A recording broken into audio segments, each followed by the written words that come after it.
Il y a un mec en face de moi qui est très loin. C'est vrai qu'on est un peu loin avec cette table. Oui, ça fait comme si on met une distance. Ouais, bah c'est le principe d'être loin en même temps. Ah, mais la dernière fois, on était derrière. Oui, je sais. Du coup, t'étais plus à l'aise. Oui, ça. j'étais plus à Mais j'ai l'aise. hésité à faire ça, mais je me suis dit, j'ai Ouais. envie de garder le truc avec 2 caméras. Ok. Ça fait plus pro. Ok.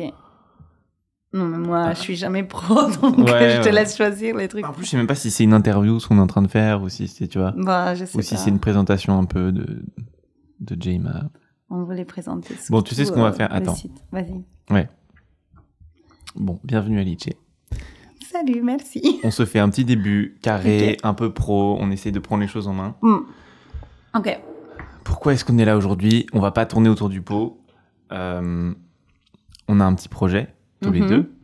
Est-ce que tu veux nous résumer le truc en quelques mots ? Voilà, on commence direct dans le vif du sujet. Eh ben, on est là pour présenter le projet de Jayma. Donc, jayma.fr, notre nouvelle plateforme de yoga et méditation. Et voilà, on avait envie de faire un petit podcast où on discute de ça pour en parler, pour donner un peu envie aux gens et un peu leur dire aussi quels étaient nos objectifs et voilà, et qu'est-ce que c'est en fait, c'est quoi Jayma, pourquoi on a choisi ce nom, qu'est-ce qu'on met dedans, comment on va être nous, quel type de cours. Mais c'est vrai qu'il y a pas mal de choses à dire en fait. Il y a pas mal de choses à dire, oui. Tu vois, maintenant qu'on y est, je me dis en fait, ce podcast, il est utile. Il est peut-être utile, oui, c'est vrai. Et voilà, donc c'était une bonne idée. C'est toi qui m'as proposé de faire un podcast pour en parler. Et je pense qu'au final, c'est pas si mal que ça. Surtout que moi, j'ai pas l'habitude de trop parler sur les réseaux. Et là, ça fait une occasion d'en discuter. Voilà. C'est quoi, du coup, Jayma pour toi ? C'est quoi la raison Pourquoi on fait ça ? Oui. Ben, en vrai, moi, ça fait depuis le confinement que j'ai envie d'avoir un lieu où mettre toutes mes vidéos.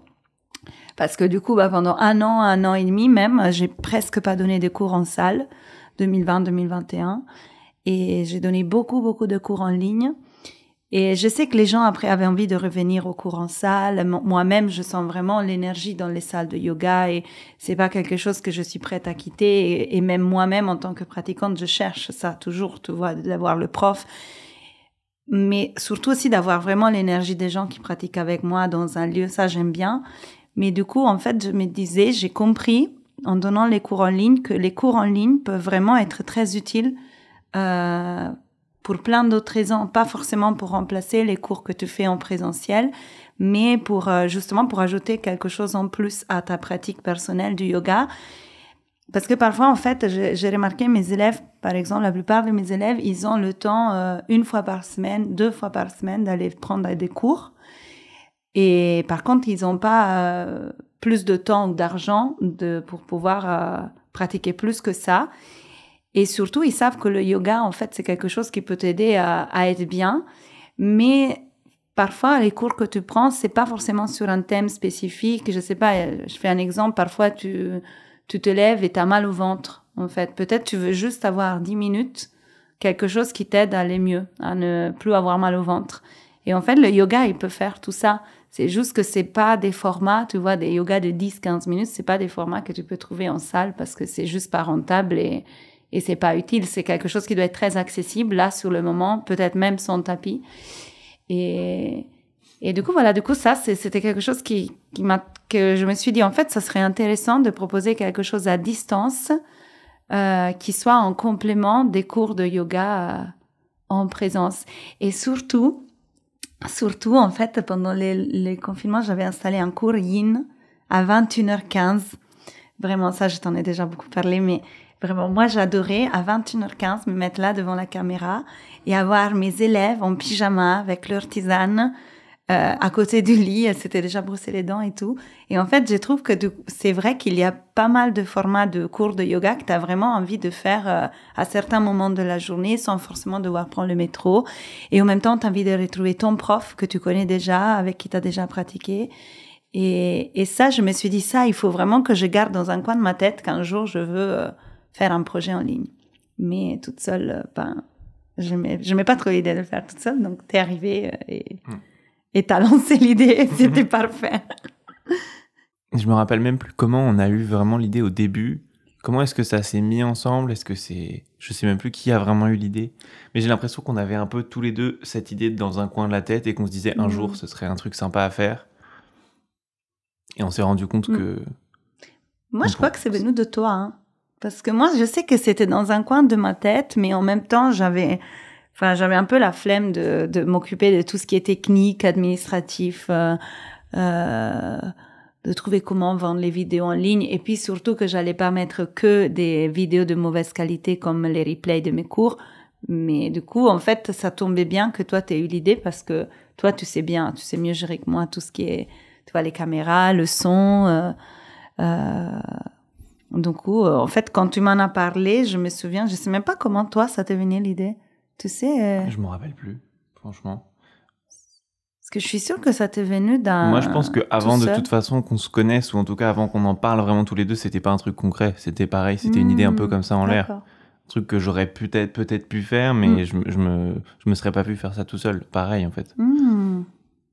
En fait, moi, j'ai beaucoup aimé. Je pense que ce qui m'a vraiment motivée à le faire, c'est aussi quand t'es venu en Sicile avec moi faire la retraite de yoga. Et c'était la première. Moi, ça fait 5 ans que je fais des retraites de yoga, toujours toute seule, donc sans aide à part les autres qui cuisinent avec moi. Et en fait, je sais que parfois, quand t'as des élèves qui s'inscrivent à ta retraite de yoga, ils veulent que toi. Ils veulent tes cours. Ils veulent pas d'autres profs. Et en fait, quand tu es venu en Sicile et que j'ai été proposée de donner cours et que mes élèves m'ont redemandé de tes cours, je me suis dit, mais en fait, on fait un super binôme en enseignement et c'est beaucoup plus enrichissant d'avoir une plateforme en ligne qui associe déjà au moins 2 personnes. Ne te vois pas une seule personne. Je trouve que c'est bien que du coup, il y a 2 styles de yoga différents, il y a 2 façons d'enseigner différentes, 2 personnes simplement avec 2 personnalités différentes. Et je pense que c'est après avoir vu les bienfaits en fait de nos cours mélangés sur toutes les personnes qui étaient en Sicile en mai qui m'a fait dire cet été, écoute, tu sais quoi, on le fait et je suis sûre que ça... Oui, je pense que, je suis d'accord avec toi. Je pense que c'était l'élément déclencheur de voir qu'en fait, parce que déjà, c'était intéressant d'échanger entre nous sur le yoga et de prendre les cours l'un de l'autre. Je pense que déjà ça nous intéressait parce qu'on a une pratique, on a une approche assez différente. Moi, je suis plus, un peu plus orienté sur la méditation, le côté un peu spirituel.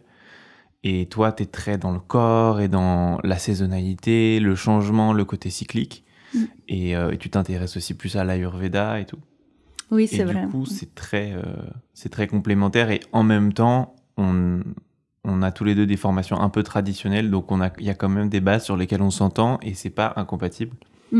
Et je suis d'accord. Du coup, on s'est rendu compte que ça apportait quelque chose aux élèves dans la pratique, que c'était pas seulement complémentaire sur le papier, quoi.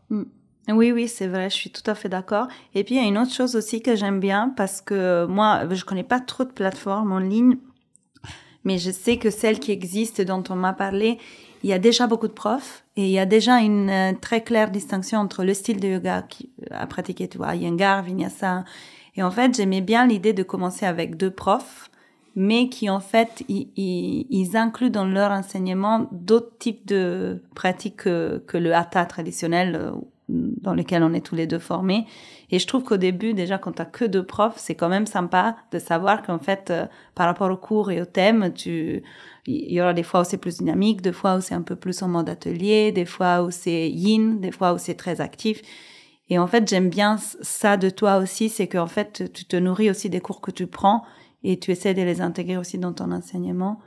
Donc ça, c'est chouette. Ça, c'est bien. Et pour toi, du coup, Jemma, c'est à part, enfin, en fait, c'est que le fait de m'avoir rencontré qui t'a fait dire que c'était le moment, ou tu penses que tu aurais essayé quand même?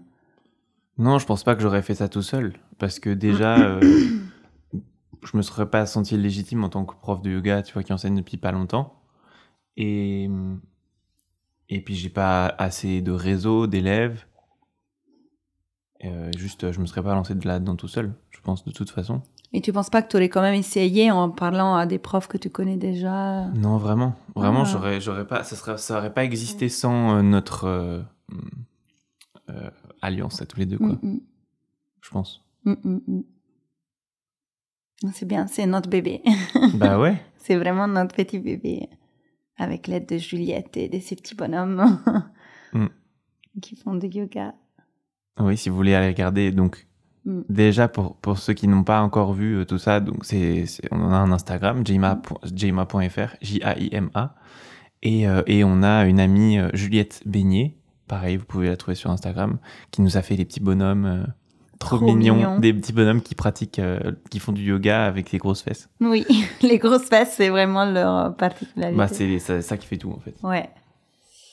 Et ça, j'adore. En fait, quand j'ai rencontré Juliette, c'est à travers toi, du coup, c'est une amie à toi, et que j'ai vu ces petits bonhommes tout mignons, je me suis dit, mais en fait, c'est vraiment ça, ça doit être ça, notre logo, ça doit être quelque chose comme ça. Parce que j'aimais bien aussi, voilà, j'avais vraiment une idée très claire en tête, même avant qu'on parle du site, mais quand je me disais peut-être un jour je vais faire quelque chose en ligne, j'avais pas envie d'aller sous des plateformes différentes. En fait, j'ai toujours aimé en tout cas de tout gérer de moi-même pour donner aux produits que je produis un peu mon style et pour pas me sentir un peu obligée à correspondre à une certaine façon d'être. Que justement, en fait, les studios en ligne te demandent s'ils font la production. Moi, j'avais vraiment envie que ça reste quelque chose de très naturel, de très un peu convivial. En plus, je sais qu'une des raisons pour laquelle j'ai pas osé commencer toute seule un site en ligne, c'est aussi parce que, comme je suis pas française, je sais que je fais des fautes. Et je sais pas pourquoi, mais dans les cours en live, je m'en fiche. Mais quand tu enregistres... C'est que ça reste. Ça reste, et en fait, je me dis, peut-être je suis pas légitime de proposer ça alors qu'il y a des fautes et tout. Du coup, je savais que si jamais un jour j'allais proposer des cours en ligne, il fallait que je puisse garder mon côté où, en fait, c'est comme ça, en fait. Ça fait partie de moi, ça fait partie de mes cours. Et j'aimais bien en même temps le laisser pour que les gens se sentent aussi un peu chez nous, tu vois. Enfin, le fait même de pas forcément être habillé avec tout le temps des leggings hyper à la mode ou des choses comme ça, d'être un peu comme on le sent, j'avais vraiment envie que les gens se sentent vraiment inclus à tout moment de leur journée, même ils sont malades, ils ont envie de faire des étirements, et en fait le type de cours leur donne envie de dérouler le tapis et d'être tels qu'ils sont. Et je trouve que les bonhommes de Juliette, ça donne un peu le même message. Oui, complètement. Et d'ailleurs, moi, pour revenir juste sur pourquoi pour moi c'était un projet qui était important et que j'avais envie de faire, c'est que aussi il y a eu une sorte de déclic pendant le confinement, un peu comme pour toi, donc moi j'étais pas encore j'avais même pas commencé à penser à vouloir être prof de yoga, tu vois, mais je pratiquais beaucoup, j'en faisais tous les jours et donc j'ai mon prof Nicolas qui est un ami commun qui a fait des vidéos tous les jours. Il en faisait à un moment même deux fois par jour. Et je prenais ses cours. Et j'ai vraiment adoré ça, en fait. Et déjà, avant, je faisais... Donc juste pour donner la référence, je pense qu'il y a toujours peut-être quelques cours à lui qui sont dispo gratuitement sur YouTube, sur Sevam Yoga, SEVAM. Et Nicolas Kema. Et avant, je faisais déjà les vidéos de Yoga with Adrienne, qui est très connue, qui est la première youtubeuse de yoga au monde, et qui est d'ailleurs qui est une source d'inspiration aussi pour Jaima, et qui a aussi une plateforme payante, et j'ai adoré prendre les cours de Nicolas tous les jours, et je me suis rendu compte qu'en fait c'était super aussi de prendre des cours en ligne, et qu'en fait j'avais envie, on avait la même vision dès le début de faire un truc familial, ou en tout cas qui fait abordable et qui te donne, qui se démarque des plateformes un peu fitness où t'as aussi du pilates et t'as un peu de tout, du HIIT et tout, et en fait du coup le yoga est un peu dénaturé parce que ça devient un sport comme les autres, et dans des environnements un peu aseptisés, un décor tout blanc, des gens avec des corps parfaits, des leggings et tout, et du coup, ouais, je sais pas, il y a eu un peu un alignement des planètes avec les petits bonhommes, nos deux visions, toi qui as une façon d'enseigner très naturelle avec ton accent et tout. et tes parties du corps qui sont toutes féminines et tout ça. Voilà. Oui, moi, c'est vrai que dans mes cours, j'essaye d'être très dans le... Moi, j'aime beaucoup éveiller la conscience du corps dans mes élèves. Enfin, je pense que ça, c'est un peu l'objectif de la plupart de mes cours, de connaître son corps et ensuite, du coup, parce que tu connais ton corps, apprendre un peu à le guérir toute seule, à aller même dans le côté méditatif, mais toujours beaucoup à travers le corps. C'est quelque chose qui me plaît vachement. Mais oui. Et après, il y a des méditations, du coup, aussi de toi sur le site. Bah, si on peut faire un petit résumé de ce qu'il y a sur Jayma, du coup, pour ceux que ça pourrait intéresser, parce que évidemment, on pourrait dire que ce podcast est un peu sponsorisé par nous-mêmes. Bah oui, au final, on le fait un peu. C'est de la pub, même pas déguisée. Enfin, c'est l'objet du truc. Et donc, si ça vous intéresse de regarder, déjà, c'est jayma.fr, J-A-Y-M-A, et vous avez une période d'essai de 14 jours pour vous familiariser un peu avec le truc. Donc, il y a effectivement des méditations de moi pour l'instant, plus tard d'Alice aussi, qui seront entre 5 et 20 minutes, voire plus. Il y aura des méditations plus longues qui vont arriver aussi. Il y a des vidéos de tutos très courtes qui sont dédiées chacune à une posture. Et il y a du yin yoga, il y a du hatha yoga. Donc yin yoga, c'est le yoga plutôt passif, un peu le yoga pour dormir, pour vraiment schématiser. C'est pas que ça. Pas forcément, je dirais pas ça. Mais passif en tout cas. Passif, oui. En fait, c'est un yoga passif. Il y a aucune action du corps, si ce n'est, enfin, sauf celle de rester dans la posture. Du coup, c'est et en fait, ça peut être très dynamisant. Par exemple, un yin yoga sur les ouvertures du cœur. Au final, tu peux te sentir vraiment plutôt éveillé. Mais c'est un yoga qui effectivement, il éveille le système parasympathique. Donc oui, ça facilite quand même la détente du corps, la détente du mental. Ouais, le relâchement du système nerveux. Exactement, oui. Donc il y a ça, les méditations, du hatha yoga, même si flow. Le hatha yoga, c'est hyper vaste, mais c'est... Voilà, un yoga plutôt équilibré, traditionnel. Où on garde longtemps les postures, on pourrait dire ça en tout cas. Voilà. Et des cours plus dynamiques ou enchaînés, surtout de toi. Oui, moi j'ai mis mes replays et la plupart de mes replays, c'est vrai que c'est un niveau plutôt intermédiaire parce que c'est plutôt pour des personnes qui pratiquent déjà. Et ce sont des cours, du coup, la qualité vidéo et son ne sera pas parfaite parce que c'est des replays avec la webcam de l'ordi. Exactement. Mais ce sont quand même des pratiques que je propose une fois par semaine à mes élèves habitués, entre 1h et 1h15, parfois plus hatha, parfois plus flow. Et voilà, c'est un peu ma pratique en vrai. C'est un peu, ces cours-là, c'est un peu pour proposer ce que je ferais pour moi-même. Du coup, c'est pour ça que je dis niveau intermédiaire, parce qu'il faut quand même connaître un tout petit peu plus son corps et certains alignements, même si je les explique quand même, et voilà. Sinon, il y aura quoi? Il y aura quelques vinyasas. Tu as fait quelques petits vinyasas? Un petit peu, oui. Et puis, de toute façon, il y aura des nouvelles vidéos toutes les semaines. Ouais. Et puis, il y aura... Ah oui, il y a une collection à laquelle je tiens beaucoup, c'est Yoga et Santé. Oui. Justement. Parce que c'est là où, en fait, tu te déplaces pas en salle. Tu vois, quand tu as une migraine, quand tu as tes règles. Oui, complètement. Voilà, et là, moi, j'y tiens vraiment beaucoup, donc j'essaye d'enrichir cette collection avec plusieurs vidéos de yoga. J'essaye qu'elles soient pas trop longues, justement, pour qu'elles soient faites, qu'il n'y ait pas d'excuses. Donc, pour les migraines, les insomnies, les mal de dos, toi aussi, t'en as fait pour le mal de dos. Ou des petites routines aussi avant et après le travail, préparer le corps à la journée, délier le corps après la journée, des petites choses comme ça. Il y aura une série de cours spécial Noël. Oui, ça, avec des cours digestifs, des cours, beaucoup de cours. Du coup, il y aura beaucoup de cours là au lancement qui sont axés pour l'hiver, un peu cocooning, comme tu dis. Oui, exactement. Des cours avec les couvertures, avec des grosses chaussettes. Et on aura un cours à 2. Ouais. Que vous pouvez pratiquer du coup avec qui vous voulez. Avec qui vous avez sous la main. Ouais. Parce qu'on s'est dit qu'à Noël, tout le monde est avec au moins une personne. Et peut-être, voilà, c'est une occasion de faire du yoga à deux, qui d'ailleurs, ça peut paraître ludique à voir ça, mais en vrai, ça fait énormément de bien aussi. Ouais, il y a vraiment des postures, des étirements que tu peux faire qui sont faisables que à deux. Exactement. Et qui sont trop bien.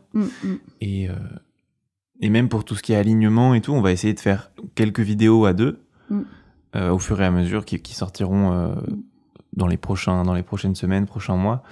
Et des fois, ça peut être vraiment intéressant aussi de regarder l'extérieur et très complémentaire, surtout si vous avez déjà une pratique du yoga régulière, mais individuelle, même si vous prenez des cours, et que ce soit en vrai ou en ligne, de prendre un peu de recul et d'avoir un retour personnalisé par quelqu'un juste à côté de toi qui prend vraiment le temps, parce qu'on a rarement le temps de développer dans les cours en salle, et aussi déguiser son regard, même si on veut pas être prof, mais juste de regarder l'extérieur.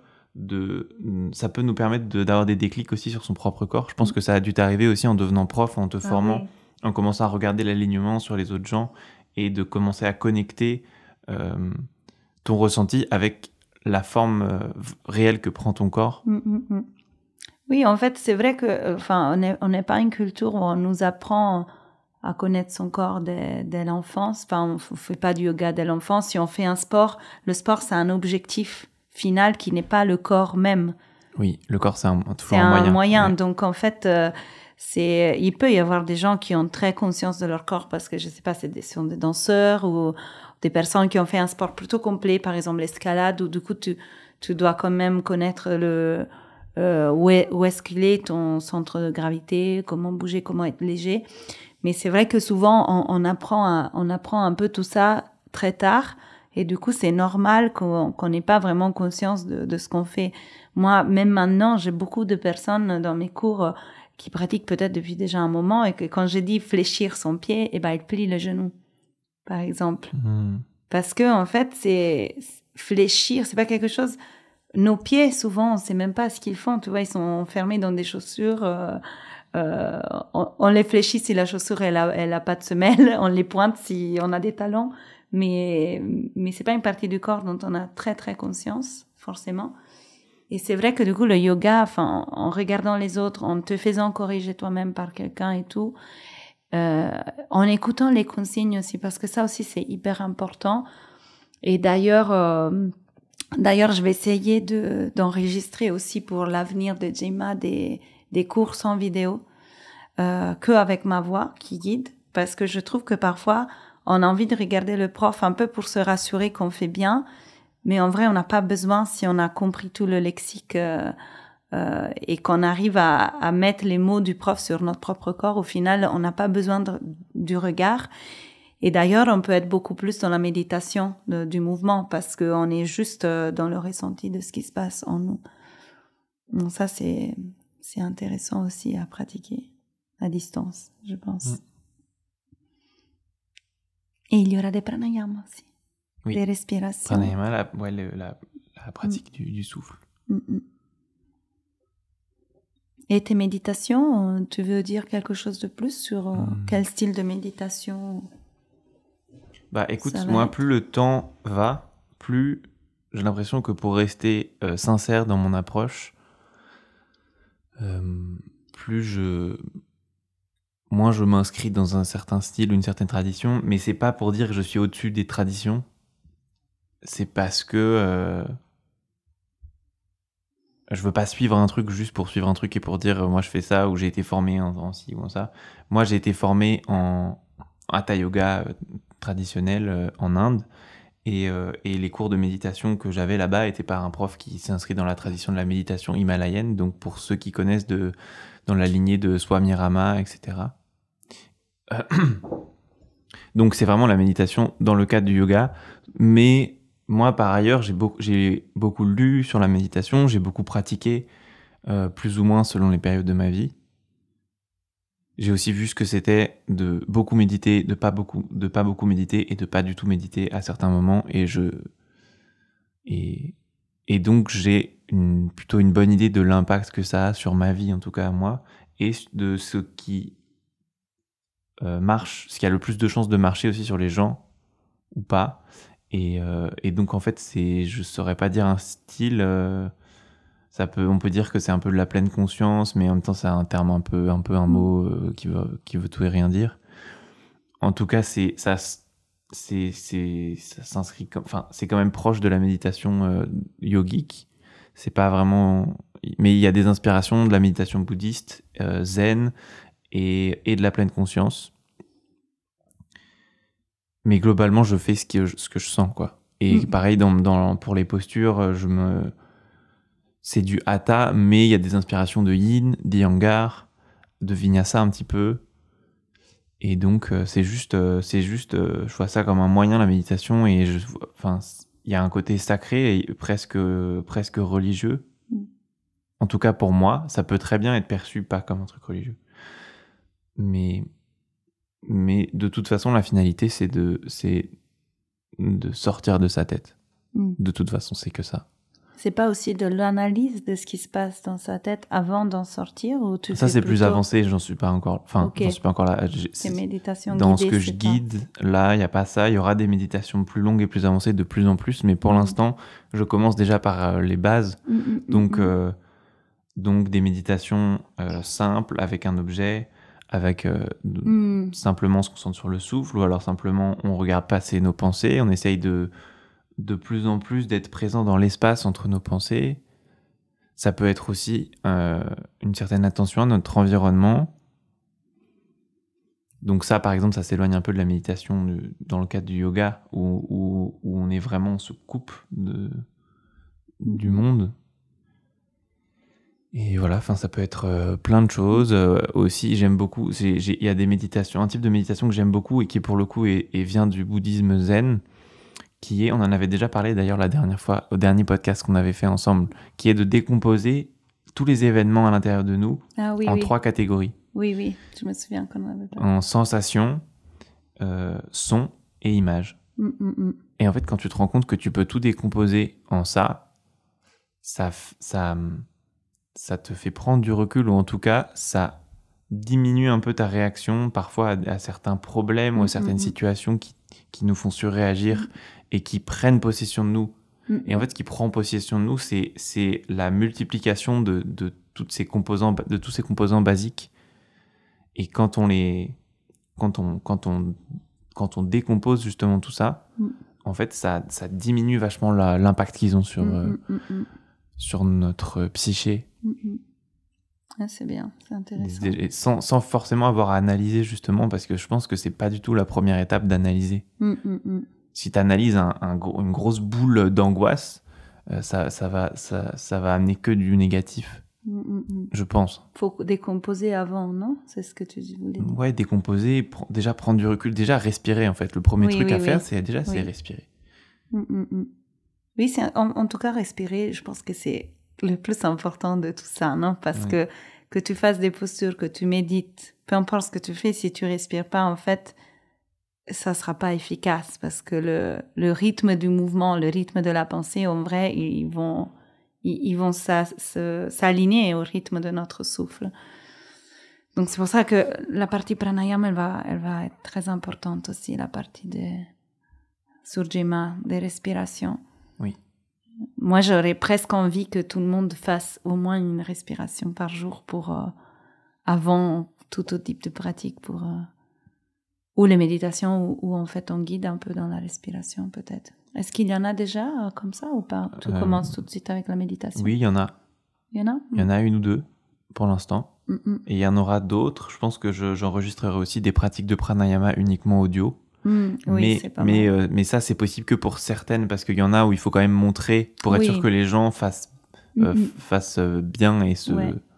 Moi, j'en aurais aussi d'audio de pranayama, parce que il y en a pas, celle avec les 2 narines, en fait, quand tu respires par les 2 narines, et qu'il n'y a pas un mouvement de souffle différent que la respiration yogique, mais que c'est des mentalisations, visualisations, ou juste des respirations rythmées. Je pense que ça, la vidéo, c'est pas nécessaire. Surtout qu'en tout cas, il faudrait fermer les yeux pour les pranayama. À part, tout le temps. Ouais. Super. Et d'ailleurs, juste pour finir sur ça, j'ai un peu changé ma façon de voir les choses par rapport à ma pratique de la respiration et de la méditation. Avant, je me forçais vraiment à méditer quand je dis je me forçais, c'est vraiment... je m'obligeais même quand j'avais vraiment ces derniers trucs que je voulais faire. Parce que justement, c'est quand c'est les derniers trucs que tu veux faire, souvent que c'est là où tu en as le plus besoin.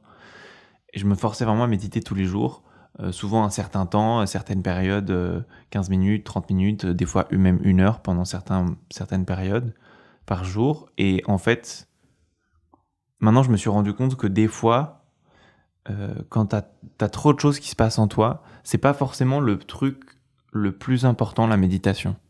C'est pas... Il y a, en fait, il y a vraiment... Déjà, il y a des préparations à la méditation. Ce sera aussi sur Jima, des cours d'asana qui sont spécifiquement prévus pour les pratiquer avant de méditer, que ce soit par vous-même ou avec une méditation audio guidée. Et non seulement déjà, il y a des postures qui préparent. D'ailleurs, toutes les postures, théoriquement, sont faites pour préparer à l'assise. Mais il y a aussi des pranayama, donc des pratiques de respiration qui préparent à la méditation. Et juste, en fait, il y a même d'autres trucs dans la vie qui des fois sont plus importants, ou en tout cas qui doivent être faits avant de méditer. Par exemple, en fait, si t'as pas dormi la nuit, que tu commences, imagine que tu te dis, je m'oblige à faire une routine du matin, je me lève 1 heure avant de partir de chez moi et je vais méditer 15 minutes. Mais en fait, si t'as dormi 5 heures, que t'es crevé et que tu piques du nez à chaque fois que tu médites, peut-être qu'en fait, dormir 15 minutes, ça aurait été mieux pour toi que de méditer 15 minutes. C'est juste un exemple. Et, ou alors peut-être que ce serait mieux pour toi de faire plutôt une pratique de pranayama, de replacer ton souffle avant de méditer. Ou même à la place de méditer. Et peut-être quand tu sens que ton souffle que tu vois que ta respiration est calme et posée, là tu médites. Par exemple, moi ça m'est arrivé beaucoup de fois en fait de me forcer à méditer, alors qu'en fait ça aurait été mieux pour moi de juste faire une pratique de respiration, de pranayama.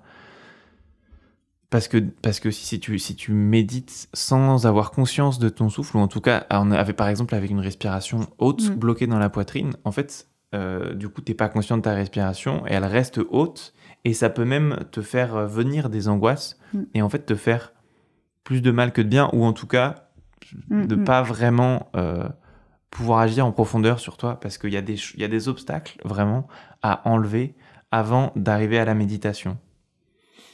Donc voilà. Et il y a aussi, par exemple, dernier exemple qui me vient en tête, des fois on a beaucoup de choses à faire qui nous viennent quand on essaye de méditer, on s'assoit et en fait on se dit je vais méditer pendant tant de temps, on est motivé et en fait il y a toutes les choses à faire qui nous viennent, des trucs à organiser, des trucs enfin n'importe quoi, et pareil, des fois c'est plus efficace de soit faire ces trucs, si tu te dis que la méditation soit pas une forme de procrastination active, ou soit d'écrire ce qu'on a en tête, tu vois. Oui, d'organiser, de prévoir, de dire ok, j'ai tel truc à faire, ça va pas partir de ma tête tant que je l'ai pas sorti de ma tête. Donc soit si c'est un truc rapide, tu le fais, soit si c'est pour plus tard, tu l'écris dans ton agenda, ou tu vois, tu le notes quelque part, tu le sors de ton cerveau. Oui, comme ça, il va pas t'embêter pendant ta méditation. Il va pas être là à toquer à la porte. Oui. Et puis la méditation, c'est pas pour dire, c'est pas parce que tu médites que tu n'agis pas, que tu es passif. C'est plus pour se distancier et pour maîtriser nos émotions, ne pas se laisser envahir par nos émotions. Et pour moi, la méditation, c'est un moyen de gagner en libre arbitre et de gagner aussi en rationalité. Paradoxalement. Oui, non, c'est pas si paradoxal que ça, en vrai. Oui. Parce que du coup, tu te détaches un peu de tout ce qui peut te toucher et te ça veut pas dire que tu ressens plus, ça veut dire que Oui. Ça veut dire qu'il y a un détachement. Pour moi, oui, et puis pour moi, en vrai, ça peut éveiller ton côté rationnel, mais aussi ton côté instinctif, paradoxalement. Parce que parfois, les émotions, elles embrouillent un peu tout. Même le côté intuitif plus qu'instinctif, tu vois. Parfois, tu as une intuition et en fait, tu veux juste pas l'avoir parce que tu te fais un peu dépasser par les émotions. Je sais pas si tu vois ce que je veux dire. Pas trop. C'est-à-dire que parfois, c'est très clair, parfois les émotions nous empêchent d'agir de façon rationnelle, ça c'est clair. Mais l'intuition, parfois, je sais pas, est-ce que t'es intuitif? Tu te dirais quelqu'un d'assez intuitif? Ou pas trop? Oui. Oui. je sais pas, mais moi, parfois, il y a certaines émotions comme l'angoisse, le stress ou la peur, des petites choses comme ça, qui en fait cachent même l'évidence.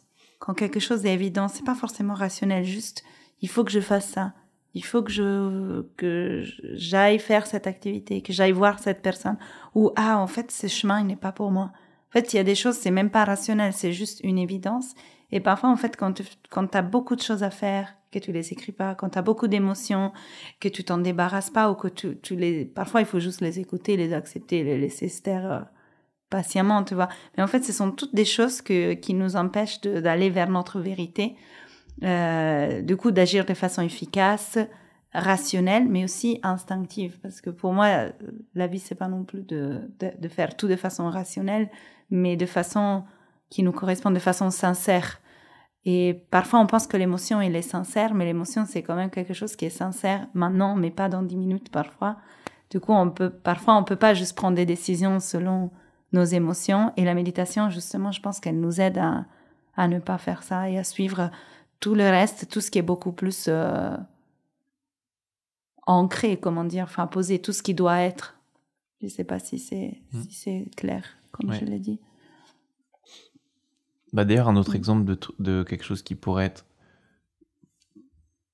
plus efficace ou au moins aussi efficace que la méditation, à certains moments, ça peut être s'il y a trop d'émotions, trop de choses qui se passent ou trop de problèmes, ça peut être d'aller voir un psy ou de parler à quelqu'un. Des fois, en fait, il y a des situations où c'est plus logique de parler à un ami que de méditer. Parce qu'en fait, d'abord, des fois, il y a un trop-plein à faire sortir avant de pouvoir même avoir le courage de regarder à l'intérieur. Ou de peut-être d'abord avoir quelqu'un qui regarde à l'intérieur avec toi, qui te tient la main. Oui, tu sens que déjà, il y a quelqu'un qui est là pour toi et ensuite, tout seul, tu vas pouvoir juste rester en silence avec tes pensées. Et des fois, c'est effrayant de faire ça. Oui, c'est vrai que c'est pas évident. Mais oui, parfois, tu peux aussi exagérer les pensées. T'es loin. Ah, pardon. Parfois... Tu peux le mettre peut-être un peu plus comme ça. Comment, comme ça? Oui. Super. Je disais que parfois, c'est un peu... c'est facile aussi de se mentir un peu soi-même quand on médite pas ou quand on parle pas à quelqu'un aussi, comme tu disais. Je sais pas si toi ça t'arrive. Moi, ça m'est déjà arrivé plein de fois, en fait, de pas dire quelque chose parce que j'ai honte ou parce que je pense que c'est un truc qui va passer, parce que je le considère pas important ou j'assume pas simplement. Et en fait, c'est très facile en vrai, même en méditant en fait tout seul, sans quelque chose de guidé, tu vois, d'aller un peu vers les zones de confort, d'aller un peu là où notre cerveau veut aller. Et du coup, en fait, c'est comme si tu penses peut-être que tu restes dans ta vérité, mais en vrai, parfois, tu la changes un peu, tu la déformes un peu. Elle devient quelque chose qui n'est ni vrai, ni faux. C'est un peu un mélange entre ce que tu ressens vraiment, ce que tu aimerais, ce que tu aimerais pas. Et c'est vrai que je pense que, effectivement, parler à quelqu'un, c'est quand même quelque chose qui t'aide à rester réel parce que, encore à toi-même, tu peux te mentir beaucoup, mais aux autres, il faut assumer de mentir aux autres, en fait. Du coup, souvent, en fait, t'oses pas. Peut-être tu dis un peu moins, mais ce que tu dis, il est plutôt vrai. Et donc ça, c'est de faire ça et d'avoir le courage, en fait, de mettre des mots sur les choses. Parfois, ça te permet aussi d'avoir des méditations plus efficaces après. Parce que c'est un peu comme tu disais, d'écrire les tâches qu'il faut faire. Enfin, tu vas dans ta méditation avec moins de bagages, un bagage moins lourd et en tout cas, que tu es un peu prêt à laisser poser dans ta méditation. Tu penses que tu mens plus à toi-même qu'aux autres? Moi-même, je pense. C'est un peu ce que tu insinues. Oui, moi je pense que c'est plus facile. Oui. Parce que moi j'aurais tendance à dire que pour moi c'est l'inverse. Ouais, oui, ça m'étonne pas. Que je vais plus facilement mentir aux autres qu'à moi-même. Non, moi non, parce qu'en fait, je sens tout de suite que c'est pas vrai. Enfin, quand je dis quelque chose à quelqu'un, je sens tout de suite que ça... Ça te fait réaliser. ça me fait réaliser, là, c'est vraiment pas vrai. Il y a un truc qui va pas. Oui, du coup, en fait, j'ai tendance, avant de dire quelque chose, d'être sûre que c'est pas quelque chose que je me dis à moi-même et que j'ai pas envie de dire aux autres parce que c'est pas vrai. Puis surtout, notamment à des amis très proches, à ma famille, tu vois, des personnes que je sais qui me connaissent bien. C'est un peu comme si c'est tellement sacré de savoir qu'il y a des personnes qui te connaissent bien et avec qui tu as un lien très profond que en fait, l'idée de leur mentir parce que j'ai pas le courage de dire quelque chose, parfois de pas très confortable, en fait, ça me fait peur de me dire que peut-être ils pourraient y croire et ils pourraient moins me connaître. Parce que je leur fais croire quelque chose qui, au final, n'est pas vrai. C'est un peu... je pense que oui, donc ça te fait peur de faire sortir quelque chose qui n'est pas toi. Oui, exactement. De manifester quelque chose qui te possède, finalement. Exactement. Et je pense que c'est sain d'avoir cette barrière-là, je pense. Je pense que c'est ça, mais j'ai pas toujours été comme ça. Hein. Je sais qu'avant, c'était un peu dans les deux sens, mais justement, en fait, je voyais que l'image de moi que les personnes avaient, c'était pas forcément toujours la vraie. Et je pense qu'il y a un moment où ça a basculé, où du coup, j'accepte vraiment pas de dire des choses dont je suis pas sûre.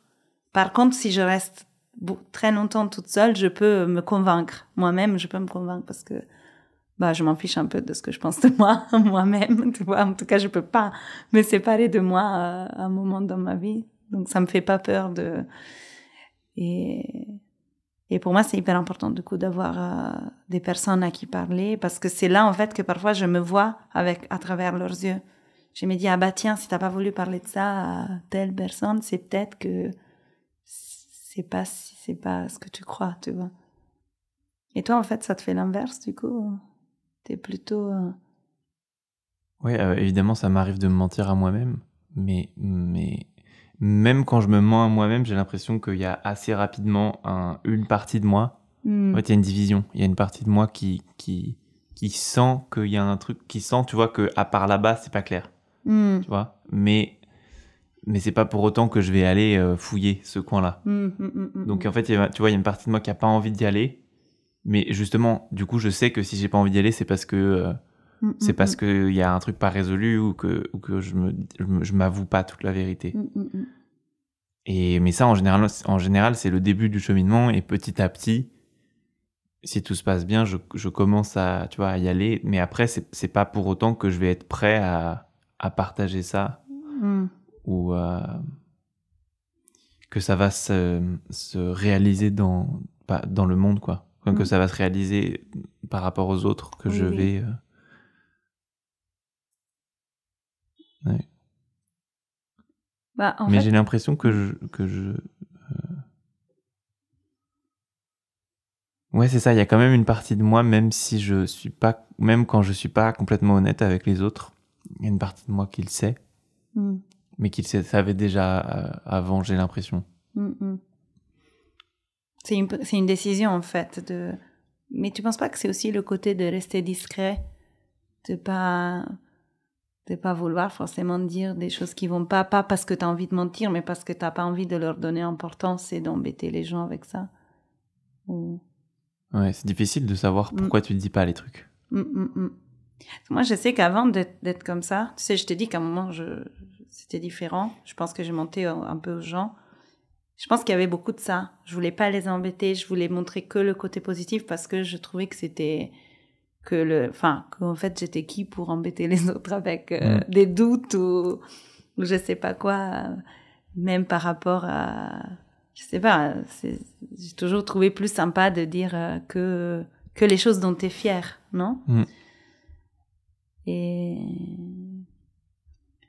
Oui, c'est pas évident, en tout cas, de savoir pourquoi on dit pas.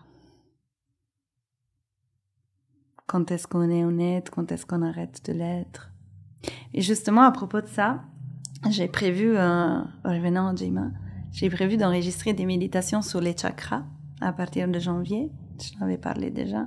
Et des cours aussi. Mais les méditations, c'est très intéressant parce que je trouve que les chakras, pour ceux qui ne savent pas, c'est les zones énergétiques du corps qui correspondent à un élément. du plus dense au moins dense, plus on va vers le haut du corps. Et en fait, mais il y a plus de chakras que d'éléments. Il y a plus de chakras que d'éléments. Les 2 derniers chakras sont pas reliés aux éléments. Ils sont au-dessus de ça. Ils sont au-dessus des éléments. Ils se la pètent un peu. Ils se la pètent un peu. C'est ça. Mais jusqu'au chakra de la gorge, en fait, ce sont des éléments. Donc, c'est la terre pour le chakra racine. C'est l'eau pour le chakra sacré. Le feu pour le chakra, d'ailleurs, digestif, du feu digestif du ventre. L'air pour le chakra du cœur. Et l'éther pour le chakra de la gorge, du coup, du son. L'éther, l'espace, c'est un peu l'élément qu'on ne sait pas trop ce que c'est, mais c'est un truc... Voilà. Mais j'aime bien que ce soit lié à la gorge parce que ça te fait comprendre un peu, c'est celui où la voix se répand. Donc, c'est pas vraiment l'air, c'est... Ouais, je sais pas, moi, j'ai jamais compris pourquoi il y avait un 5e élément. Le truc, l'espace, je me dis, ouais, ok, d'accord. C'est vraiment la définition du truc oui, du truc ésotérique. Ouais. C'est vrai. Et en vrai, moi, je comprends un peu parce que l'air, elle a quand même une densité, alors que l'espace, c'est très... C'est autre chose, ça fuit encore plus. Mais ça n'existe pas. Bah ouais, mais c'est... C'est quoi? Oui, c'est vrai. Je pense que c'est pour définir juste le vide, enfin quelque chose d'encore plus léger que l'air. Ouais. Que l'air que tu respires. C'est vrai que c'est bizarre. Éthéré. Éthère, ouais. La matière noire. La matière noire, oui. La matière du son, où le son circule. Et du coup, en fait, les méditations sur les chakras, elles te permettent justement d'aller vraiment décortiquer un tout petit peu ce qui se passe en toi de façon assez ludique, je trouve, parce que du coup, tu te donnes un élément à tout. Et par exemple, les méditations sur les chakras de la terre sont souvent des méditations reliées à ton enfance, reliées à ce qui tu es profondément, il y a un côté aussi retour à la mer, retour aussi à la simplicité. Tu te simplifies en quelque sorte et en même temps tu reviens dans un lieu sûr que tu vas décortiquer peut-être en parlant de ta famille ou un peu comme tu ferais chez un psy. C'est très terre ce que le psy fait souvent en fait, ça te fait revenir vraiment à la source. Par contre, il y a d'autres méditations sur d'autres types de chakras. Par exemple, comme le chakra de l'eau, qui est le chakra autour des organes sexuels, mais du coup autour de la reproduction aussi, et autour de la mobilité des hanches, par exemple en asana, pas en méditation. Mais c'est un travail du coup plutôt sur les émotions refoulées. Parce que c'est tout ce que tu gardes en toi que tu ne permets pas d'exprimer. Non, et moi, j'aime bien penser que le 3e chakra, donc le chakra du feu, c'est le chakra de la transformation qui transforme les 2 premiers et qui le met au monde, en fait, qui le fait sortir. Mais tout ce qui est dans le chakra de l'eau, en fait, de Svadhisthana chakra, parfois, ce sont des méditations beaucoup plus mouvementées. C'est-à-dire qu'en fait, tu reviens pas à la terre, tu reviens pas dans un lieu sûr, tu acceptes d'aller dans des vagues, tu vois, de te faire porter. Et en fait, ça peut être des méditations très bouleversantes où tu pleures aussi. Donc, c'est rien à voir avec les méditations dont tu parlais tout à l'heure, tu vois, où effectivement, à la fin de la méditation, normalement, tu devrais avoir un peu pris de recul. Les méditations sur les chakras, ce sont des méditations parfois qui t'amènent au centre du problème. Et c'est peut-être celle que tu appelles un peu avancée, non? D'aller analyser les problèmes. Tu parlais pas de ça tout à l'heure. Il y a un autre type de méditation qui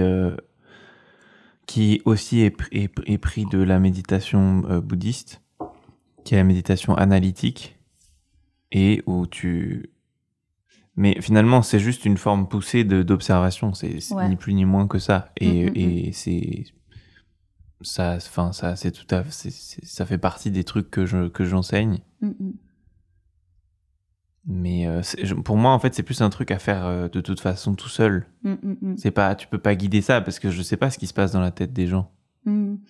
Donc, et moi aussi, je vois mes méditations comme mon but, c'est pas que si vous venez sur Jeyma que vous méditiez uniquement avec mes méditations.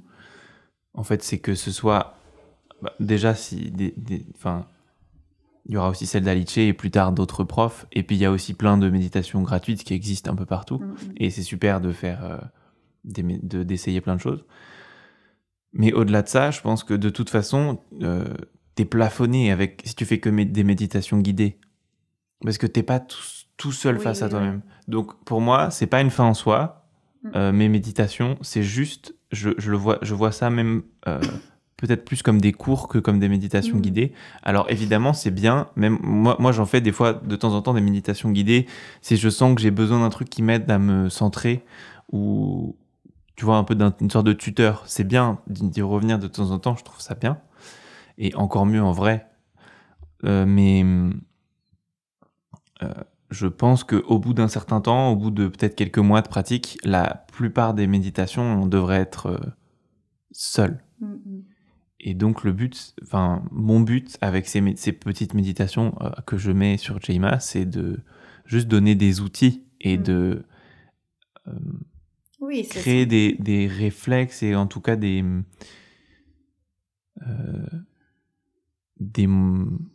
moyens d'observation, parfois un peu de visualisation, même si j'aime pas trop l'utiliser, mais en tout cas de familiariser avec la méditation pour qu'après elle puisse être refaite. En fait, l'idéal pour moi, ça serait qu'après les méditations guidées, les gens restent méditer. Oui, souvent je dis ça même. Parce que parfois, en fait, c'est un aide. Tu vois, là, je te parlais de la méditation sur la zone émotionnelle. Et en fait, c'est vrai qu'une fois que tu finis cette méditation-là, en fait, si tu restes pas, parfois, c'est trop. C'est trop bouleversant parce que tu as été que dans le cœur du souci, parfois, tu vois. Donc, en fait, moi, je pense que ça serait vraiment bien après, mais même après les cours de yoga, en fait, de vraiment rester justement à accepter le fait que tu as été guidé. On t'a pris par la main, on t'a amené quelque part et maintenant, on t'a laissé quelque part et c'est à toi de voir un tout petit peu comment tu te sens, comment tu es dans... Il y a un truc qu'on dit tout le temps en Shavasana, donc en relaxation à la fin, ou même en méditation, quand on revient d'une posture, c'est de laisser infuser. Et je pense que c'est devenu un peu impulsif maintenant, mais c'est quand même vraiment ça. Les postures, à la base, elles sont faites pour préparer le corps à rester assis pendant longtemps pour méditer. Et donc, si tu fais que pratiquer des postures, tu vas avoir certains bénéfices, mais pareil que si tu fais que des méditations guidées, au bout d'un moment, tu vas être plafonné. Parce que après, en fait, le but, c'est d'observer ce qui se passe. Juste de rester là et de toujours revenir à cet état d'observation et d'exister de moins en moins, par défaut en tout cas, dans les pensées, de se désidentifier du penseur. Et c'est toujours la même chose, en fait. Et il y a un moment, tu tournes en boucle, mais en fait, j'ai l'impression des fois de tourner en boucle en guidant des méditations ou en donnant des cours de yoga, parce que en fait, au bout d'un moment, c'est à l'élève de prendre en main et d'observer, et après c'est que à lui. C'est pour ça que je dis en fait méditation avancée guidée, on aura peut-être un peu, mais en fait une méditation avancée, c'est déjà ça veut rien dire, mais je veux dire, si tu veux aller plus loin dans la pratique, en fait c'est tout seul. Assieds-toi pendant 1 heure et regarde à l'intérieur et vois ce que ça te fait, quoi. Non mais c'est tu vois, c'est quand même ça, c'est avancé. C'est avancé, oui et non. En même temps, tout le monde peut le faire oui. En théorie, sauf mais moi je le fais rarement en fait, moi j'adore parce que parfois, en fait, maintenant il y a tellement ce côté du yoga fitness que les cours avancés, mais même nous en vrai, on va les appeler avancés s'il y a des postures compliquées. Et en vrai, je pense que c'est beaucoup plus avancé parfois de rester à méditer, 1 heure plutôt que d'essayer 10 000 postures compliquées. Parce que c'est souvent plus facile de rester dans une action et d'avoir un objectif clair, réussir la posture difficile, plutôt que d'accepter de ne rien faire et de regarder justement ce qui est un peu muet, ce qui est pas bruyant, ce qui fait moins de bruit et qui pourtant est là. Ce qui est pas tangible. Exactement. Ce qui est tangible que pour toi. Mais t'as encore du café dans ta tasse ou tu fais semblant de boire? Non, j'avais un petit coup, il est encore là. Je l'ai vu en la bougeant. Mais c'est très important cette distinction que tu fais, et c'est vrai que c'est aussi parce que déjà c'est difficile de dire il y a une méditation qui est réussie, une méditation qui est ratée. C'est un truc qui se dit pas trop, mais en même temps tu pourrais dire que si tu restes assis pendant 1 heure et que tu fais que penser à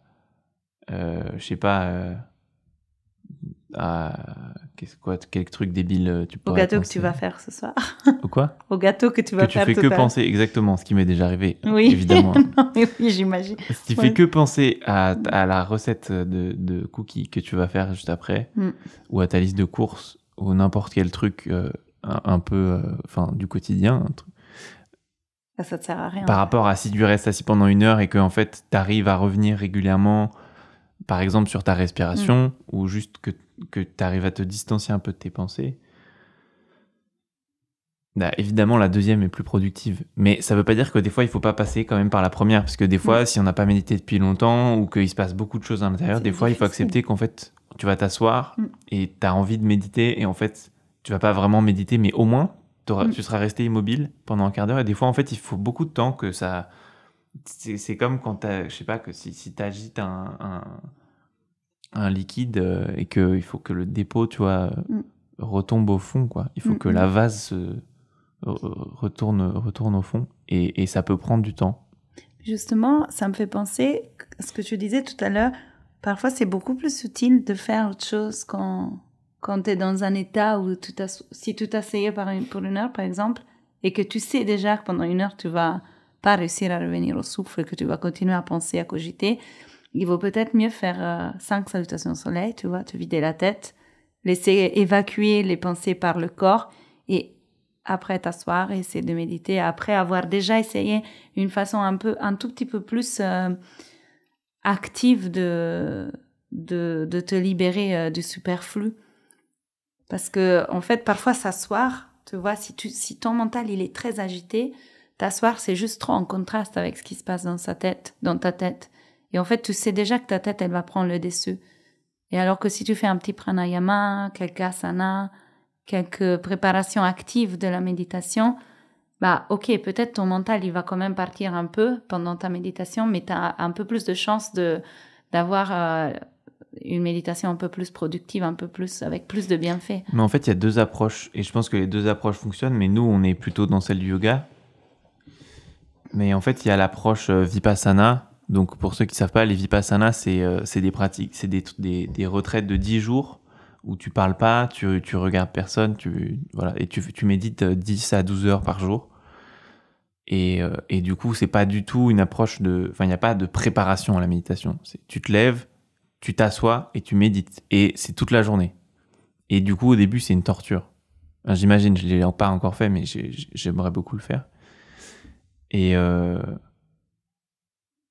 en fait, du coup, c'est un peu une approche en force. Au début, c'est un peu une torture.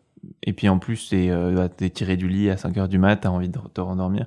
Tu pourrais dire que c'est pas productif, mais en fait, au bout de quelques heures ou quelques jours, il commence à se passer des trucs.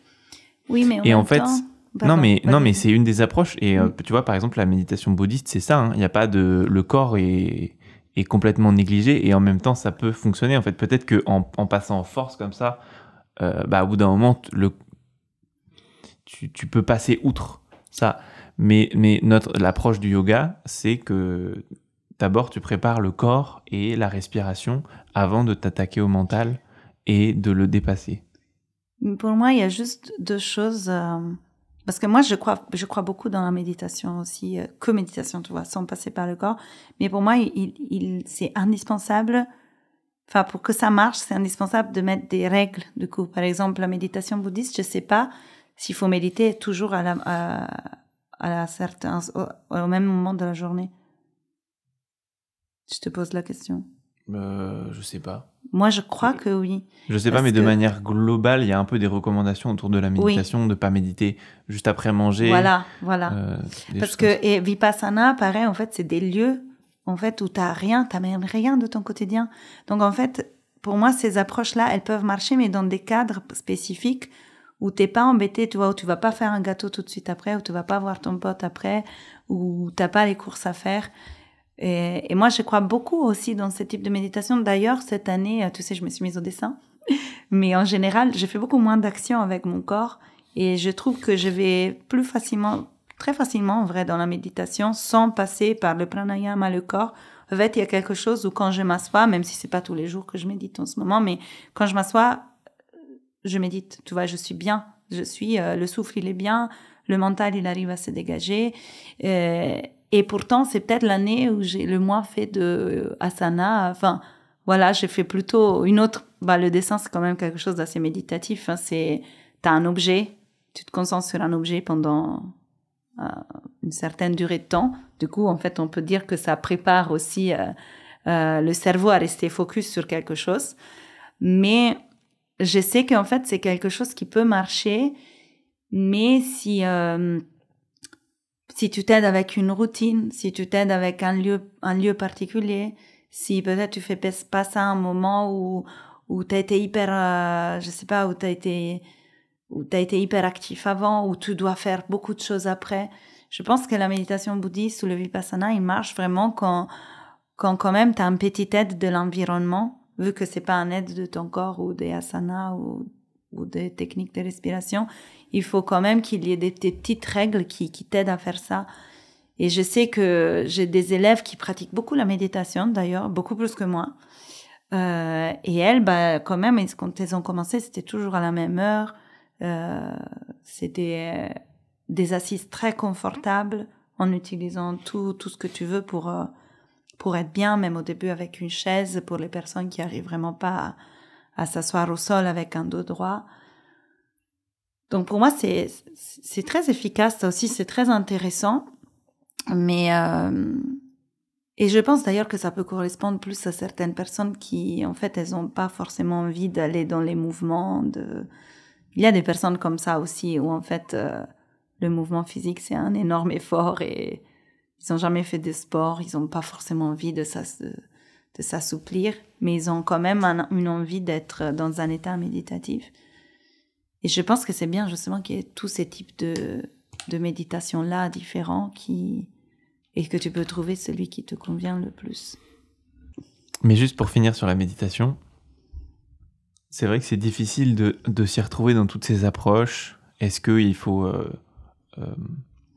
sauter tous ces trucs de posture de yoga et de pranayama et juste méditer et aller directement à l'essentiel parce que ça a l'air d'être ça l'essentiel?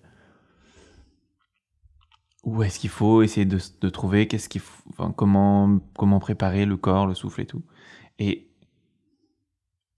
moi, le début de réponse que j'ai à apporter à ça, c'est que peu importe la pratique physique, mais aussi la recherche scientifique montre très clairement que ça t'évite de mourir trop tôt, de bouger ton cul. Et tu pensais pas que j'allais dire cul? Non. Et je l'ai dit. Oui, c'est fou. Ouais, c'est dingue. Je m'en fous, j'ai pas beaucoup de gens qui m'écoutent. Oh. Mais... Ici, on a tous les gens de Jima. Non, mais... Il y a ma grand-mère qui... Non, mais c'est important de... ta grand-mère, elle parle pas français. Elle comprend pas le français. Je pense que Q, elle comprendrait. On est safe. On dit pareil en dialecte. Voilà. C'est du crémonique. Elle va comprendre un mot sur ça. Pardon. Mais en tout cas, de toute façon, c'est bon pour la santé de faire du sport. Et en fait, que ce soit des postures de yoga, de la muscu, du volley ou du squash, ou peu importe, c'est... en fait, la préparation physique, ça peut être n'importe quoi qui vous convient.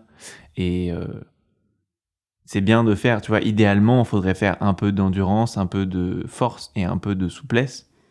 Et en fait, tu peux... Si tu te démerdes vraiment bien, tu peux trouver ça qu'avec le yoga, mais il faut quand même faire, je sais pas, de l'ashtanga, du vinyasa, des trucs, et plusieurs peut-être types de yoga pour trouver tout ça. Ou alors, ça peut être très bien des étirements qui sont pas du tout ça rapproche forcément du yoga, mais qui s'inscrivent pas dans la tradition du yoga, de la muscu et de la course, ou peu importe, ou même un sport, tu vois, qui fait un peu entre tout ça, du crossfit, j'en sais rien. En fait, c'est à chacun de trouver la pratique physique qui lui va, ou beaucoup de marche, ou j'en sais rien. Et en fait, si tu te sens bien dans ton corps, c'est bon, ça va. Et en plus, il y a des moments, selon si tu restes beaucoup assis ou pas, selon là où tu vis, selon si t'es angoissé, selon tes circonstances de vie, à un moment donné, tu peux avoir besoin de bouger plus ou moins, de choses différentes à différentes périodes de la vie. Et donc, en fait, c'est à chacun de trouver son équilibre là-dedans. Et je pense que de toute façon, c'est bien de bouger le plus possible tous les jours. Et à partir de ça, tu vois, après ça, en fait, tu Tu vois, tu fais ta pratique physique quelle qu'elle soit, et après tu peux passer à la méditation, et tu peux te dire, moi en fait maintenant ce que j'essaye de me dire, c'est que plutôt que de m'obliger juste à méditer tous les jours, je me dis, je m'astreins plutôt à un moment de silence, en général assis, mais ça peut être, si je sens que j'en ai plus besoin que de méditer, ou, ça peut être que du pranayama, ou majoritairement du pranayama, et ensuite un peu de méditation. Et voilà, et donc je me dis, tu vois, il y a ces deux choses à diviser, il y a la pratique physique, et ensuite il y a la pratique silencieuse et immobile. Et c'est le physique qui prépare l'activité qui prépare l'immobilité et le silence. C'est pour ça que je pense que c'est bien que les gens... Moi, j'aime bien appeler parfois mes cours Hatha Immobilité, tu sais. Oui. J'aime beaucoup que les gens, en fait, développent la conscience de leur corps, parce que c'est là où, en fait, tu choisis comment te garder en mouvement, quand est-ce que tu as mal, quand est-ce que tu as besoin de faire une marche, quand est-ce que tu as plutôt besoin de te muscler. Je pense qu'en fait, si tout le monde était vraiment dans son corps, il sentirait là où ça bloque, là où ça circule pas, là où tu as besoin de plus de mouvement, là où tu as besoin plutôt de te poser. Et je pense que c'est quelque chose aussi qui va dépendre d'une personne à l'autre. Moi, tu vois, par exemple, je sais que je suis quelqu'un de tellement actif en général, tu vois, que en fait, j'ai plus besoin de faire des activités calmes en ce moment. Ouais, je sens vraiment que tout est mieux. Ma digestion est mieux, mon sommeil est mieux. Bon, alors qu'en fait, on pourrait dire, en généralisant, si tu fais du cardio, tu vas dormir comme un bébé, tu vois. Et moi, je sais que récemment, les 2 dernières années, à chaque fois que j'essayais de faire du cardio, en fait, mon corps, il était trop stressé. Parce que je suis quelqu'un qui fait déjà beaucoup, physiquement, tu vois. Et c'est fou que c'est depuis que je fais une activité calme, assise, que, en fait, je sens vraiment les bienfaits, même physiques, vraiment, dans mon corps, dans mes muscles, dans tout, dans ma peau, dans mes cheveux, enfin, dans tout. Et je pense que ça, c'est aussi intéressant ce que tu disais justement sur le fait du libre arbitre, d'être capable de prendre ses choix. Parce que, en tout cas, dans notre monde, surtout dans le monde occidental, il y a toujours des modes, tu vois, il faut faire ci, il faut faire ça. Même la méditation, tu vois, la méditation zen, elle est mieux que la méditation yoga, le vinyasa est mieux que le hatha, le iyengar, c'est le seul yoga au monde. Enfin, il y a tellement, on aime tellement mettre des règles que parfois on oublie de juste écouter, de se dire non, mais en fait, moi, je sais que après avoir fait ça, je me sens bien. Après avoir fait ça, ça va, mais en fait, je préfère les bienfaits de l'autre pratique. Et en fait, pour moi, l'objectif même d'être prof de yoga et de guider les personnes dans une pratique, c'est vraiment de leur ouvrir un peu une porte, mais après laquelle, en fait, chacun fait son petit chemin. Et je sais que j'ai un exemple de Lydia, elle va être très contente que je vais la nommer, qui nous a répondu au mail. C'est une femme qui a commencé avec moi et sa fille à pratiquer le yoga Hatha Flow, très très forte. Et en fait, là, elle a compris elle adore le yin, ça lui fait un bien fou. C'est ce qu'il lui faut en ce moment. Son corps, il lui demande ça, son mental lui demande ça. Et pour moi, c'est juste génial. Et moi, je suis pas du tout triste de plus l'avoir à mes cours de Hatha Flow, parce qu'en fait, pour moi, c'est quelqu'un qui a compris, qui en fait n'a plus besoin d'un prof. Elle a besoin d'un prof juste parce que, comme ça, elle se fait pas chier à inventer des cours elle-même parce qu'elle est pas formée. Mais c'est juste un bonheur de savoir qu'en fait, cette personne-là, elle a passé plein de chemins et elle a trouvé celui qui lui convient, qui va peut-être changer dans 5 ans, on ne sait pas. Et Gemma, moi, j'ai envie que ça fasse ça aussi, justement, qu'on propose plein de trucs. Moi, j'ai proposé 2 cours d'automassage, tu vois. Et c'est très bien. Et je pense que, justement, tout ce que tu dis sur le fait de tester, d'essayer de s'offrir un peu de silence, de se laisser guider, mais aussi de faire tout seul, je pense que c'est hyper important. Et c'est un peu notre objectif aussi avec cette plateforme-là, de donner envie aux gens de se faire confiance. C'est aussi, je pense, l'objectif des cours en ligne, en général, c'est d'encourager une pratique aussi personnelle, sans prof. Parce que du coup, t'es à la maison, t'as déjà déroulé t'as ton tapis de yoga, au bout d'un moment, tu connais les postures et tout, après tu peux refaire. Oui, c'est vrai. Et moi, d'ailleurs, je sais pas si tu es content de ça, mais tu sais que j'ai du mal à dire cours avancé, intermédiaire, débutant, tout niveau. Parce qu'il y a ça aussi. En fait, j'ai pas envie. Moi, j'aime bien mettre des titres, tu vois, yoga immunité, système lymphatique, tu sais que j'adore ça. Mais parce qu'en fait, j'aime pas que les personnes, parfois, ils s'inscrivent en cours juste parce que tu travailles les postures avancées, juste parce que, je suis débutant. En fait, j'aime bien juste aller faire le cours, on s'en fiche, le niveau, peu importe, il y a des options pour tout le monde. Mais l'objectif du yoga, c'est juste de voir comment tu te sens à la fin. C'est pas un challenge. Même si au final, ça en est un, parce que tous les corps vont bloquer quelque part. Si c'est pas le corps, c'est parfois le mental. Aujourd'hui, je donnais un cours privé où la dame elle-même, elle me disait, mais en fait, je vois que mon corps, il veut, c'est la peur. Tout ce que j'arrive pas à faire ce matin, c'est la peur. C'est pas du tout le corps. Donc, et en fait, j'adore que Gemma, il est un tout petit peu ça, tu vois. Il y a yoga santé, il y a des tutos, il y a des cours tout niveau, des cours intermédiaires, pas beaucoup de cours avancés. Moi, je sais que parfois, à mes Zooms, à mes cours en live, j'ai des personnes qui ont commencé le yoga depuis 2 fois et j'ai des profs ou des danseurs. Et j'adore qu'en fait, ça puisse être un cours qui correspond à tout le monde parce que justement, l'objectif principal, c'est pas délimiter... Et au contraire, en donnant des options, parfois, tu permets à la personne justement de décider par elle-même jusqu'où elle peut aller. Et même le focus, c'est plus sur le ressenti que sur la forme du corps. Exactement. C'est ça la grande distinction avec le sport. Exactement. Et c'est pour ça aussi que je pense que tu es un peu réticente à mettre trop des niveaux précis et tout, même si je pense que c'est pas mal de le faire parce qu'un des avantages des cours en ligne, c'est que pour des gens qui pratiquent le yoga depuis 10 ans, ou même juste qui sont des gens qui sont hyper souples et qui ont envie, aussi pour justement arriver au même niveau de ressenti que des gens qui seraient très raides et que déjà tu les mets assis par terre, c'est bon, ils ressentent leur corps vraiment à 100%. Oui. Et j'en fais partie pour certaines postures. Et du coup, c'est bien que ces personnes-là puissent avoir des cours que tu peux pas faire en salle ou très peu parce que en fait le 80% des gens peuvent pas les faire ou 90%. Et ça il y aura effectivement, c'est vrai que c'est important aussi. Il y a quelques cours qui seront vraiment que avancé. Pour on va mettre ça avancé, mais c'est pour les gens qui sont très souples ou qui font du yoga depuis très longtemps, voilà, qui veulent faire des postures qui sont difficiles et mais la plupart des cours en fait ils sont tout niveau et il y a aussi pas mal de cours qu'on a labellisés intermédiaires. Oui, étiquetés intermédiaires.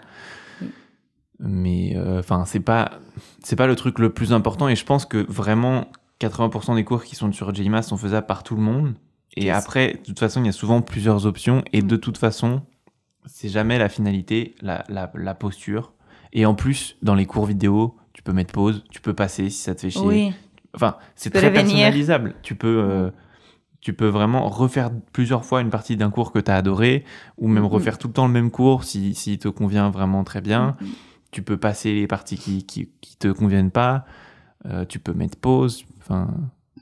C'est vraiment c'est vraiment l'idée, c'est d'avoir un truc un peu un terrain de jeu à utiliser comme bon vous semble et voilà, il y a rien de sacré, il y a pas, on s'en fiche si. Tu peux même te mettre plusieurs vidéos d'affilée que t'aimes bien en fait, que tu vois, tester, le faire. Commencer un cours, arrêter au milieu, faire un autre. Voilà. J'ai trop hâte. Ça me donne envie de m'inscrire, mais j'ai pas envie de faire mes cours. Je sais pas quand je vais réussir à sortir ce podcast. Là, on est dimanche combien ? On est combien ? 10. Dimanche 10 et Gemma sort vendredi 15. Donc, je vais voir si j'arrive à sortir ça lundi 11 ou ça sera peut-être mardi 12. Ouais, c'est bien. Voilà. Et donc dans 3-4 jours, là, si vous écoutez ça à la sortie, ça sort. Vous aurez quelques infos de plus sur notre petit bébé Gemma. Et Gemma, d'ailleurs, on va le dire juste comme parce que... On n'a toujours pas dit pourquoi ça s'appelle comme ça. Je l'avais mis sur Instagram, mais bon. Gemma, c'est parce qu'on cherchait un mot court, un peu accrocheur et un peu joyeux. Franchement, c'était hyper laborieux de trouver un titre. On a mis vraiment littéralement peut-être 2 mois à trouver Arthur, il était, je peux le dire. Vas-y. Il était trop... Oh mon Dieu, c'était vraiment impossible. Il était parti comme un train. Il voulait appeler Pyjama Yoga. Il était hyper content parce qu'il imaginait tout le monde en pyjama chez soi avec notre plateforme. Et en fait, c'est juste que moi, j'étais pas convaincue parce que je me disais, mais les gens vont croire que c'est que des cours détente pour dormir et tout. Ouais. Mais c'est vrai que l'idée, en fait, d'avoir un mot mignon comme pyjama qui te ramène à l'enfance, un peu ludique, et quand même qui te fasse sentir bien, ça me plaisait, quoi. Enfin, l'idée, c'était bien. Et du coup, Jema, c'est juste que c'est en sanskrit, ce sont deux mots Jai qui veut dire, c'est un peu comme vive, un peu joie, un peu, comment tu dis en français, c'est ça, vive, ça, ouais, un truc, une exclamation. Quoi. Une exclamation. Et ma, en fait, ça veut dire, ça indique une énergie féminine, comme l'énergie de la terre, ou en Inde, c'est plutôt les déesses féminines, du coup, de la création. Ma, ça veut dire mère, comme dans toutes les langues. Exactement. Et dans le contexte des mantras, ça réfère à la terre-mère. À la terre-mère, exactement. Donc, en fait, c'est un peu vive la terre-mère, qui est, en général, c'est un peu la planète, c'est un peu la vie, quoi. Enfin, c'est un peu, c'est un tout petit peu une célébration de l'énergie créatrice et qui est en nous, qui est en chacun de nous. Donc, en fait, au final, on a choisi ça pour avoir un mot un peu de célébration. Ouais. Et en fait, ça marche hyper bien. Déjà, ça sonne bien. Oui, et puis, bon, c'était pas pris, déjà. C'était pas pris, ouais, ça a marché. Et je trouve ça mignon en français. En plus, il y a j'aime dedans. J'aime, ouais. Voilà. C'est mignon. C'est facile à retenir. Et puis, ouais, il y a le côté archétypal de l'énergie, du féminin, donc au sens archétypal, qui est l'énergie subtile, et émotionnelle, et en fait, et en plus, il y a le côté aussi terre-mère, donc je sais pas, c'est sympa pour plein de raisons, et Jema, c'est aussi une sorte d'invitation de se reconnecter à notre côté féminin, à notre côté au subtil, ressenti, et au ressenti, ouais, donc c'est vraiment ça notre objectif, au c'est final, d'essayer de revenir à nous-mêmes, et à écouter subtilement ce qui se passe à l'intérieur de nous, et c'est aussi à nous reconnecter à notre terre, tu vois, oui, à on notre aimait origine, bien. quoi. Il y avait comme un sens d'appartenance. Ouais, et puis un côté aussi de dépassement de soi et de l'individualité.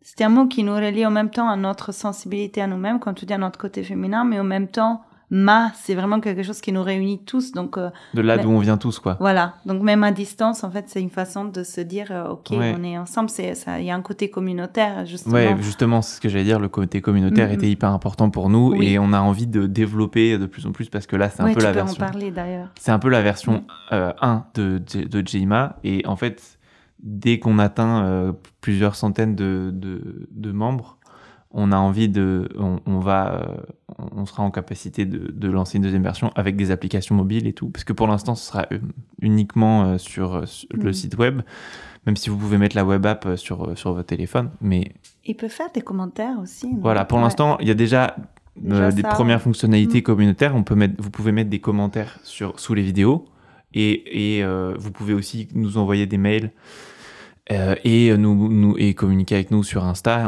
Pour l'instant, on peut largement répondre à tout le monde. Et on va vraiment prendre en compte au maximum tous les commentaires. Oui, absolument. Et les retours sont hyper importants pour nous, même si vous êtes juste dans une période d'essai, on va...